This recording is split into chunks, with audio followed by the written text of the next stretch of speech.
Regerend Fries kampioen Arne Galema en oud-Fries kampioen Hannes Carrion willen de hegemonie van Brandsma graag terugbrengen.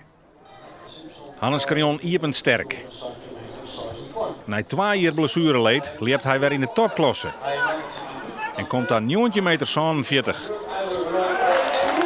Dat stuit de liedende afstand.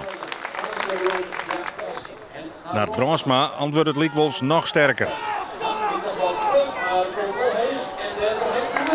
Hij neemt in zijn tweede sprong de leiding oer met 20 meter en 3 centimeter.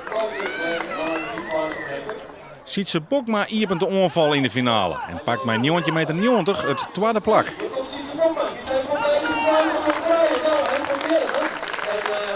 Maar in de laatste finale sprong leert Hannes Carrion zijn zo'n hier oude PR van 20 meter 16 uit de boeken. Maar zijn verneemde uitsprong komt hij tot 20 meter 27. En dat is de winnende afstand. Maar hij rent wel een ankelblessure op. Na alle gedachten had hij de uitsprong correct te betiert inzet. En komt dan verkeerd in het zandbed. Wat een anticlimax.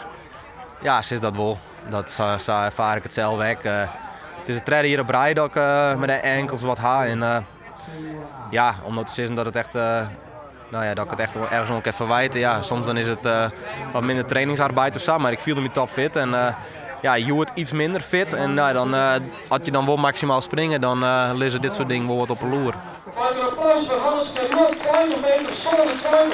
Hannes wint met een PR in Burgum, maar moet vrezen voor het seizoen. En ja, goed, ik moet maar even zien hoe dit, of dit seizoen nog wat wordt. Maar ja, dat ken ik eigenlijk nog net zo heel vol hoe het is. Dus ik moet eerst maar eens even zien hoe het morgen is.